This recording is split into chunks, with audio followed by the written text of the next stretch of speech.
Hello students, today we'll solve the exam paper of Advanced Accountancy BCom Part 3rd Examination 2020 जिसमें हमारा consolidation से related question है that is the balance sheet of H limited and S limited as on 31 March 2019 were as under. आपको balance sheet given है दोनों companies की, H limited और S limited की। से रिलेटेड इंफॉर्मेशन है that is the statement of profit and loss of S limited showed a positive balance of rupees 50,000 on 1st April 2018. A dividend of 15% was paid in January 2019. For the year 2017 और 18 से related आपने जो dividend pay किया है वो जनवरी 2019 में किया है। This dividend was credited by H Limited to its statement of P&L account. The shares were acquired on 1st October 2018. The bills payable were all issued in favor of H Limited, which were discounted from the bank. Included in the creditors of H Limited, rupees 20,000 are related to goods sold by H Limited. Included in the stock of H Limited are goods worth of rupees 8,000 supplied by H Limited at a profit of 33.3% on cost. Prepare a consolidated balance sheet as at 31st March 2019 में आपको balance sheet prepare करनी है। Look students, इसमें आपको बोला गया है कि जो शेयर अक्वायर किए हैं एच लिमिटेड ने, किसने?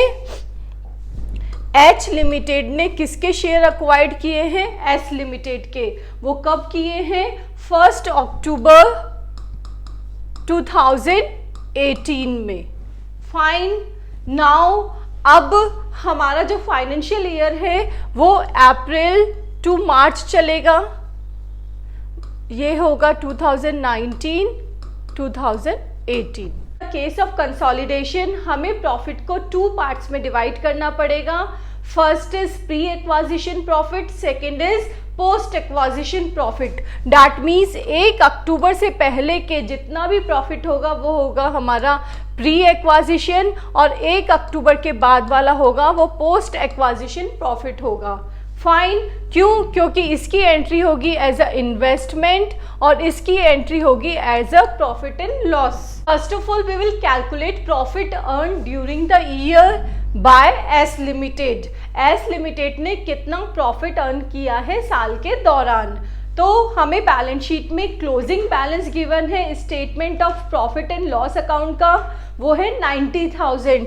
तो सबसे पहले हमने उसका क्लोजिंग बैलेंस लिख दिया है दैट इज 90,000। फाइन।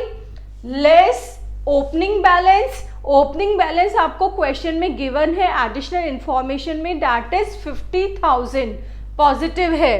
तो लेस ओपनिंग बैलेंस, तो ये आ गया आपका 50,000। ये लेस करने के बाद में आपका ये अमाउंट आ रहा है। नाउ आपको डिविडेंड से रिलेटेड एक एडिशनल इंफॉर्मेशन भी गिवन है कि एस लिमिटेड ने 2017 और 18 का जो डिविडेंड है वो इसी साल दिया है।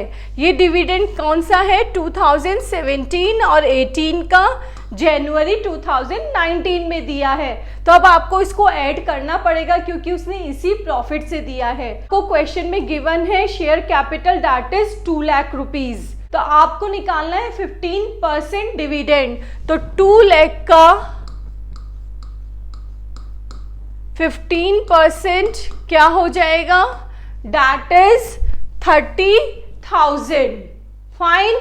तो 2 लाख का 15% निकाल लिया जिसको कि हमने ऐड कर दिया क्योंकि आपने लास्ट ईयर का डिविडेंड इस साल पे किया है। तो profit earn during the year 2018 and 19 क्या आ गया आपका? 70,000 रुपीज। तो ये हो गया आपका profit earn during the year by S limited. Calculation of net worth of S limited on 1 अक्टूबर 2018। हम एस लिमिटेड की नेटवर्थ को कैलकुलेट कर रहे हैं at the time of consolidation और एक्वाजिशन। फाइन। तो उसके लिए हमें नेटवर्थ से रिलेटेड जो भी आइटम्स हैं उनके ओपनिंग बैलेंसेस को ऐड करना है। फाइन। तो first paid up equity share capital आपको देखिए क्वेश्चन में गिवन है that is 2 lakh rupees. Fine. Now balance of general reserve. General reserve के लिए आपको बोला गया है बैलेंस शीट में ही कि 1/4/2018 को कितना बैलेंस था जनरल रिजर्व का, एस लिमिटेड का 60,000 ही था। फाइन, जो कि अभी 31 मार्च 2019 को है, वही बैलेंस 1/4/2018 को था। तो आपने लिख दिया opening balance of general reserve that is 60,000। Fine, now the balance of statement of P&L account, इसका भी ओपनिंग बैलेंस आपको एडिशनल इंफॉर्मेशन में गिवन है दैट इज 50,000 रुपीज।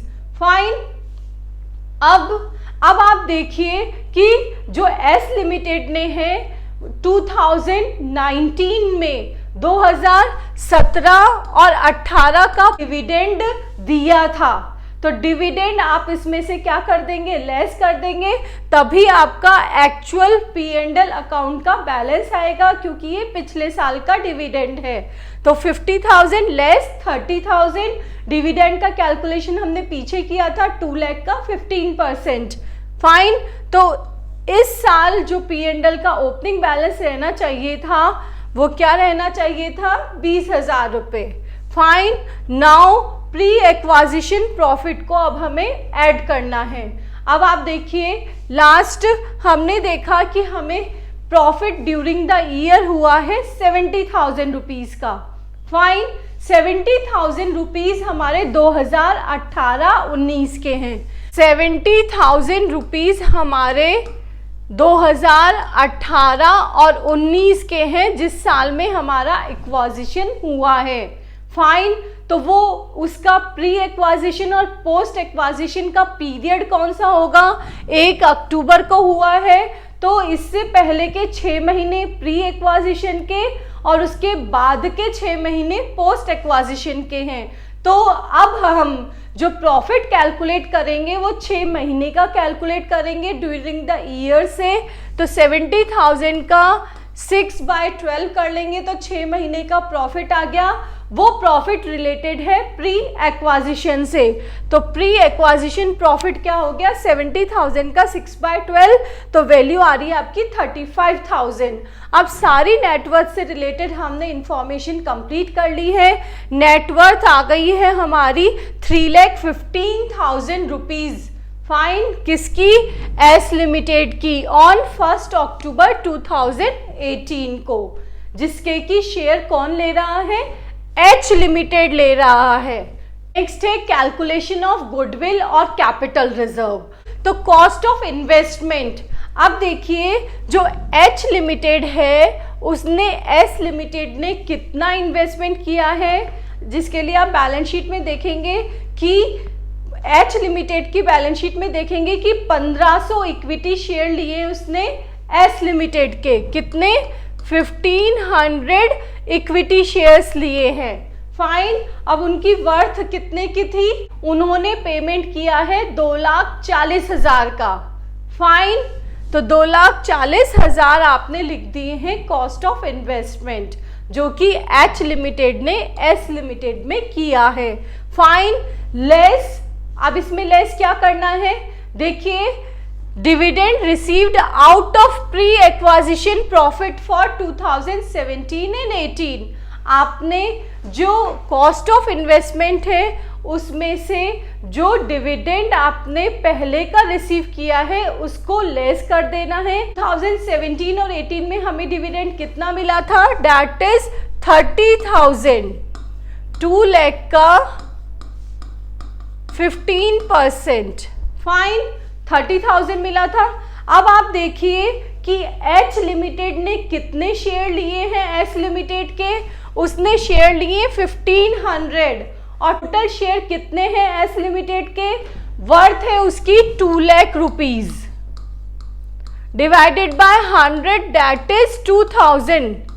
तो number of share of S limited is 2000 और H limited के कितने हैं, 1500 शेयर है, तो कितना परसेंट हो गया, that is 1500 divided by 2000 multiply by 100, तो कितना परसेंट हो गया, दैट इज 75%। अब जो भी प्रॉफिट होगा उसमें एच लिमिटेड का हिस्सा होगा 75% का। डिविडेंड में भी कितना हिस्सा होगा? 75% का। तो 30,000 का 75% निकालिए। 30,000 का 75% आ रहा है 22500।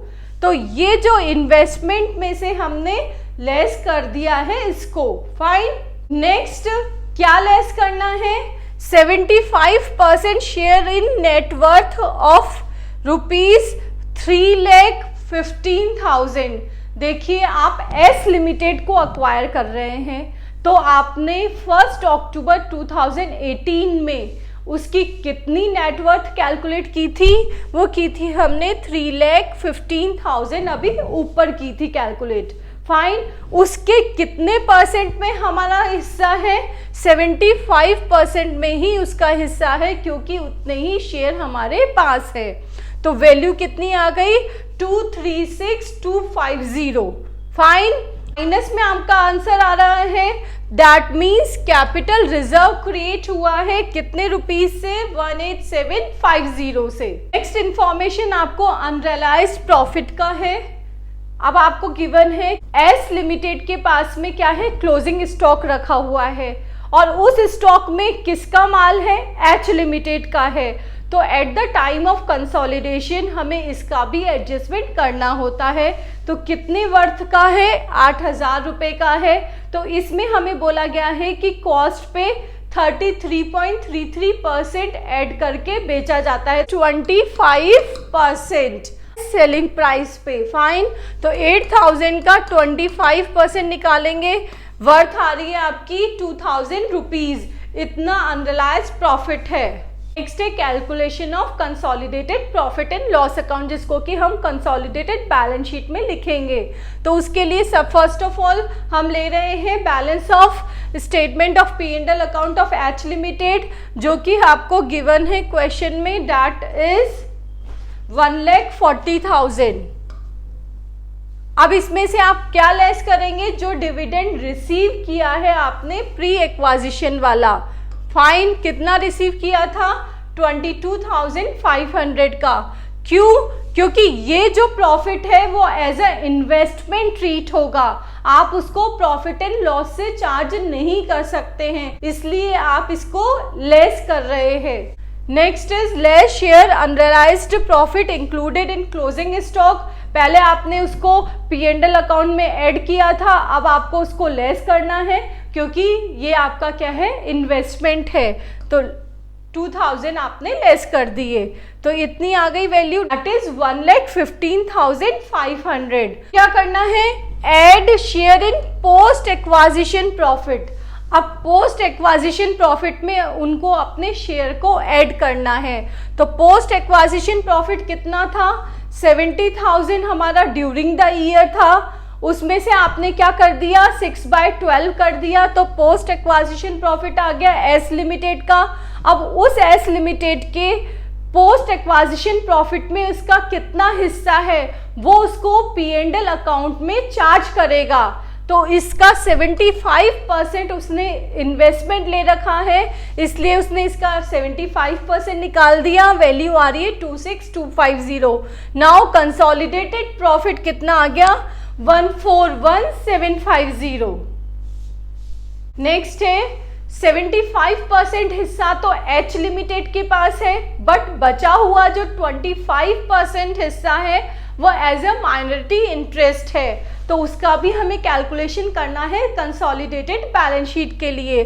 तो 25% शेयर इन नेटवर्थ कितनी थी हमारी? 3,15,000 आपने कैलकुलेट की थी एस लिमिटेड की। तो इसका 25% निकालिए, ये आ रहा है 78,750। Add 25% share in post acquisition profit, जो अभी हमने ऊपर कैलकुलेट किया था 25%, तो कितना आ रहा है? 8,750। Now minority share holders interest कितना है? 8,750। ऑलमोस्ट हमारे सारे एडजस्टमेंट हो चुके हैं। Now all receivables. अब आपको क्वेश्चन में गिवन है कि जो बिल्स पेबल्स है in favour of H limited which were discounted from the bank included in the creditors of S limited of ₹20,000 are related to goods sold by the H limited. तो आपने जो S limited के creditors को कैसे adjust किया है, H limited में। तो आपके जो इंटर कंपनी ट्रांजैक्शन आपने एज अ क्रेडिटर और डेटर्स को ट्रीट करना है, और बिल्स पेबल्स के लिए आपने क्या किया है, वो डिस्काउंटेड हो गए हैं, therefore it will not be set off as a inter company transaction. Next है टोटल अमाउंट ऑफ गुडविल। तो आप देखिए गुडविल आपको क्वेश्चन में गिवन है, दोनों की गिवन है 40,000 और 30,000, और आपका ऊपर कैपिटल रिजर्व क्रिएट हुआ था। तो आप गुडविल के टोटल अमाउंट में से दैट इज 40,000 प्लस 30,000 उसमें से लेस कर देंगे किसको, रिजर्व के अमाउंट को, 51250। Now we will prepare consolidated balance sheet जिसमें हमें एक ही कॉलम बनाना है अमाउंट का। Consolidated balance sheet of H limited as on 31 March 2019। First आगे equity and liability, share holders fund, share capital, authorise capital, ये सब आपने लिख दिया है। Issue equity share of ₹100 each, fully paid up 5 lakh rupees. अब देखिए आपको इसमें कौन से ट्रांजैक्शंस को कैंसिल करना होता है, एस लिमिटेड की जो इक्विटी शेयर कैपिटल है उसे, और एच लिमिटेड ने जो इन्वेस्टमेंट किया है उन दोनों से हमने क्या कैलकुलेट कर लिया है, कैपिटल रिजर्व या गुडविल, कुछ भी कैलकुलेट हो सकती है। तो जो 2 लाख रुपीज है हमारे किसके, एस लिमिटेड के, फाइन, उसका और किससे ट्रांजैक्शन होगा, इन्वेस्टमेंट से, जो कि 2,40,000 के, ये तो एस लिमिटेड की बैलेंस शीट में गिवन है, ये है एच लिमिटेड की बैलेंस शीट में। इन दोनों के ट्रांजैक्शंस को हमें कैंसिल करना है, फाइन। तो इसलिए इक्विटी शेयर कैपिटल में हमने सिर्फ एच लिमिटेड की ही लिखी है, fine, that is 5 lakh rupees. Next है calculation of general reserve. General reserve हमारा एस लिमिटेड का कहाँ यूज आ गया था, नेटवर्थ कैलकुलेशन में यूज आ गया था, फाइन। और यहाँ हमें लिखना है सिर्फ एच लिमिटेड का। नेक्स्ट है कंसोलिडेटेड प्रॉफिट, इसका कैलकुलेशन हमने ऊपर किया था, that is 141,750, fine. Minority share holders interest calculation हो चुका है इसका भी। Non current liability, current liabilities में आ जाएंगे ट्रेड पेबल्स, वो कुछ नहीं है। बिल्स पेबल, बिल्स पेबल के लिए आपको बोला गया था कि द बिल्स पेबल वर और issued in favour of H limited, तो इसके फेवर में है, तो बिल्स पेबल का अमाउंट आ जाएगा 40,000। नेक्स्ट है सन्ड्री क्रेडिटर्स। सन्ड्री क्रेडिटर्स आपको गिवन है 80,000, तो इसके हैं और इसके हैं 50,000, कितने हो गए, 1,30,000। अब लेकिन आपको बोला गया है 20,000 का माल बेचा था किसे, एच लिमिटेड को, तो वो जो हमारे डेटर्स और क्रेडिटर्स दोनों में हम उसको एडजस्ट करके कैंसिल कर देंगे, फाइन। तो इसमें से हमने 20,000 लेस कर दिए, वैल्यू कितनी आ गई, 1,10,000। तो ये हमारी लाइबिलिटी साइड कंप्लीट हो गई, वर्थ आ रही है 979,250। नेक्स्ट है असेट साइड। असेट साइड में फर्स्ट आ जाएगी हमारी टेंजिबल असेट्स। टेंजिबल असेट्स आपको 3,60,000 और 2,20,000 गिवन है, दोनों को आपने ऐड कर दिया, 3,60,000 प्लस 2,20,000, तो कितना आ रहा है 580000। नेक्स्ट है इंटेंजिबल असेट्स गुडविल। अब गुडविल के लिए आपको कितना गिवन है, 40,000 और 30,000 पर कैपिटल रिजर्व का अमाउंट हमने लेस कर दिया, वैल्यू आ गई 51,250। नेक्स्ट करंट असेट्स में इन्वेंट्री, क्लोजिंग स्टॉक। अब क्लोजिंग स्टॉक आपको 1,00,000 और 90,000 गिवन है, तो 1,90,000 में से आपको क्या करना है, जो अनरियलाइज प्रॉफिट है उसको लेस करना है, 2,000 लेस हो जाएंगे, दैट इज 1,88,000। नेक्स्ट है ट्रेड रिसीवेबल्स में sundry debtors. Sundry debtors 20,000 plus 75,000, fine, ये टोटल है 95,000 में से हमने पहले क्रेडिटर्स में से लेस किया है, अब डेटर्स में से लेस करना है, क्योंकि ये इंटर कंपनी ट्रांजेक्शन हो गया। तो 20,000 लेस कर दिया, वैल्यू कितनी आ गई 75,000। नेक्स्ट है cash and cash equivalents. Bank का गिवन है आपको 60 और 25, दोनों को ऐड कर दिया, वैल्यू आ गई 85,000। बैलेंस शीट के दोनों साइड का टोटल कितना आ रहा है 979250।